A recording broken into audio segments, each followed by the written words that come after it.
Hi guys, today என்ன பார்க்க போகிறோம் சொல்லிக்கிட்டிங்கன்னா AutoCADல 3D டிராயிங்ஸ் எப்படி டாப்னு சொல்லி பார்க்க போகிறோம். ஓகேங்களா, இது எனக்கு ஐசோமெட்ரிக் டிராயிங்ஸ். இது எப்படி நம்ம ஒரு சாலிடாக ஒரு சர்ஃபேஸாக பண்ணுறதுன்னு சொல்லி பார்ப்போம். ஓகேங்களா, சேம் என்னோட AutoCAD ஓப்பன் பண்ணிக்கிறேன். இது வந்து எனக்கு 2D ஒர்க் ஸ்விட்ச். ஓகேங்களா, பட் நான் ஆக்சுவலி இது வந்து எனக்கு 2D டிராயிங்ஸோட டூல்ஸ். ஓகேங்களா, எனக்கு 3D ட்ரா பண்ண போகிறேன். அப்போ 3D தேவையான டூல்ஸ் எனக்கு வேணும். ஸோ அது எப்படி பண்ணுறதுன்னா, இந்த ஒர்க் ஸ்விட்ச் இருக்குங்களா, இந்த ஒர்க் ஸ்விட்சை நீங்கள் கிளிக் பண்ணிங்கன்னா டிராஃப்டிங் அனோதெட்டிக்ஸ் இருந்துச்சு, அது 2D. நீங்கள் 3D பேசிக் பண்ண போகிறேன், 3D பேசிக் பண்ணிக்கலாம். பட் நான் 3D மாடலிங் பண்ண போகிறேன். சேம் 3D மாடலிங் கிளிக் பண்ணிக்கிறேன்.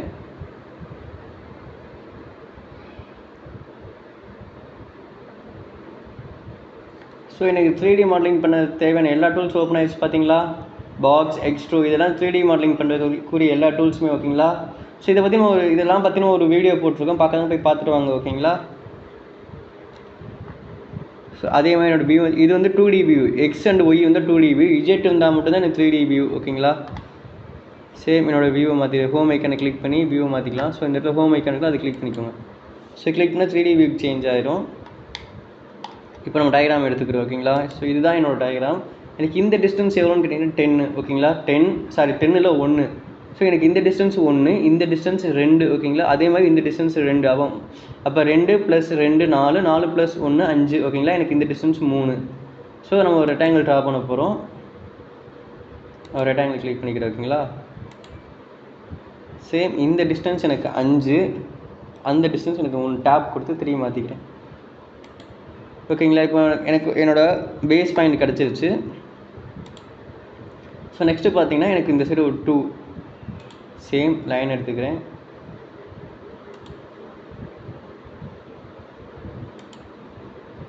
ஆர்த்தோ ஆன் பண்ணிக்கோங்க. ஸோ எனக்கு 2 என்டர் கொடுத்துக்கிறேன்.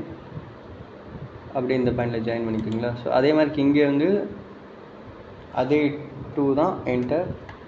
சேம் எனக்கு அந்த பொசிஷன் 1. ஓகேங்களா, இப்போ என்னோட பேஸ் பாயிண்ட் கிடச்சிருச்சு. பட் எனக்கு இந்த இடத்துல ஒரு சர்க்கிள் இருக்குது மிட் பாயிண்டில். ஸோ அந்த சென்டர் பாயிண்டை மார்க் பண்ணணும். ஸோ இங்கேருந்து ஒரு சென்டர் பாயிண்ட் எடுத்துக்கிறேன். சேம் அதே மாதிரி இங்கேருந்து ஒரு சென்டர் பாயிண்ட் எடுத்துக்கிறேன், இந்த பொசிஷன்லேருந்து. ஓகேங்களா, ஆக்சுவலி இது சென்டர் பாயிண்ட் காட்டாது, ஏன்னா இந்த டிஸ்டன்ஸ் நான் ஃபுல்லாக கொடுத்துருக்கேன். ஸோ இங்கேருந்து ஒரு லைன் நான் ட்ரா பண்ணிக்கிறேன். ஸோ இப்போ எனக்கு சென்டர் பாயிண்ட் காட்டும்.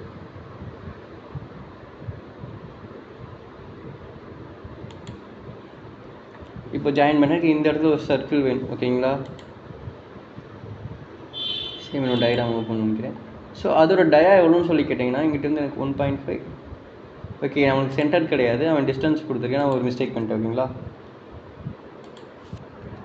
சேம் நான் ஒரு லைன் எடுத்துக்கிறேன்.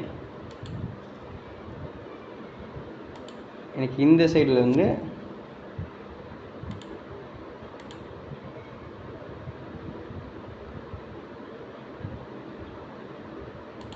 கரெக்டு தான், நம்ம சென்டர் பாயிண்ட் எடுத்து கரெக்டு தான் ப்ரோ. ஸோ நீங்கள் சென்டர் பாயிண்ட்லேயே வச்சுக்கோங்க. ஸோ எனக்கு இந்த இடத்துல எனக்கு சர்க்குலர் டயா எனக்கு வேணும். ஏன் எனக்கு கரெக்டுன்னு சொல்கிறேன். எனக்கு இந்த டிஸ்டன்ஸ் வந்து எனக்கு 3, 3ஓட பாதி 1.5. இந்த டிஸ்டன்ஸ் எனக்கு 2, 2ஓட பாதி 1. சேம் அதே தான் அங்கேயும் கொடுத்துருப்பாங்க பாருங்கள்.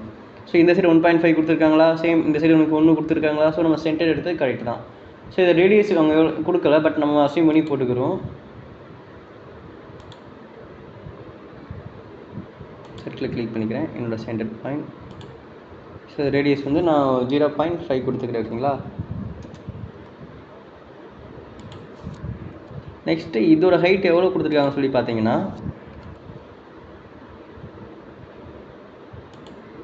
ஸோ இதோட ஹைட்டு எனக்கு 1 கொடுத்துருக்காங்க. சேம் இப்போ அதோட ஹைட் நம்ம கொடுக்க போகிறோம். பட் இந்த டைம் நான் என்ன யூஸ் பண்ண போகிறேன், ப்ரெஸ் புல் யூஸ் பண்ண போகிறேன். இதை எக்ஸ்ட்ரூட் பண்ணுறதுக்கு ப்ரெஸ் புல்.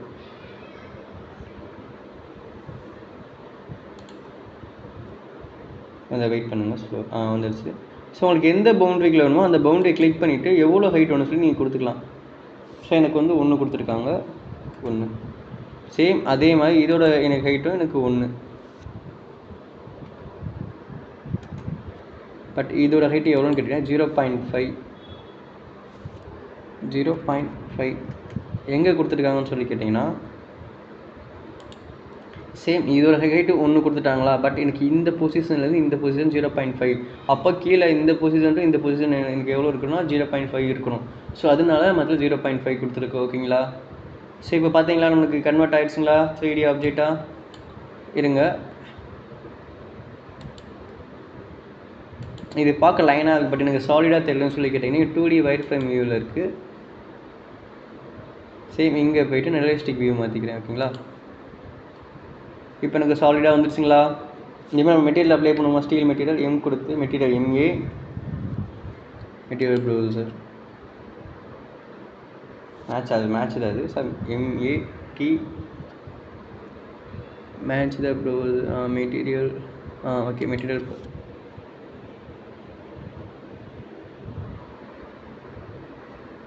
ஆக்சுவலி 3D மாடலிங் பண்ணும்போது சிஸ்டம் கொஞ்சம் ஸ்லோவாக தான் இருக்கும். ஓகேங்களா, நீங்கள் எந்த லேப்டாப்லாம் சிஸ்டம் ஸ்லோவாக தான் இருக்கும். ஸோ நீங்கள் பொறுமையாக தான் பண்ணணும் 3D மாடலிங்.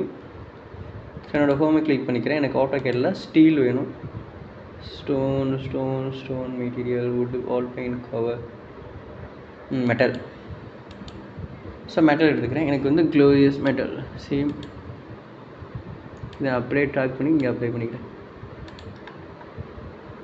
சரி, அது இதை எடுத்துகிட்டு போய் அலுமினியம் ப்ளஸ்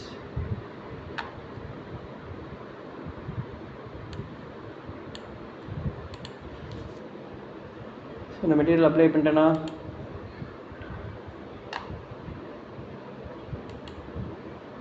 ஸோ இதுதான் என்னோடய 3D ஆப்ஜெக்ட்.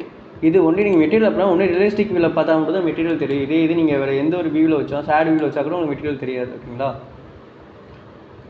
ஒன்லி அந்த சாலிட் ஆப்ஜெக்ட் மட்டும் தான் தெரியும். ஓகேங்களா, ஸோ இதுதான் நம்ம 3D கிரியேட் பண்ணுறது. எதுவும் டவுட் இருந்தால் கமெண்ட் பண்ணுங்கள். ஓகேங்களா, ஸோ இப்போ AutoCAD பேசிக் கிளாஸ் போய்கிட்டு இருக்குது. பார்க்காதவங்க போய் பார்த்துட்டு வாங்க. வீடியோ எண்டில் நான் அதை லிங்க் பண்ணியிருக்கேன். ஓகேங்களா, தேங்க்யூ ஃபார் வாட்சிங்.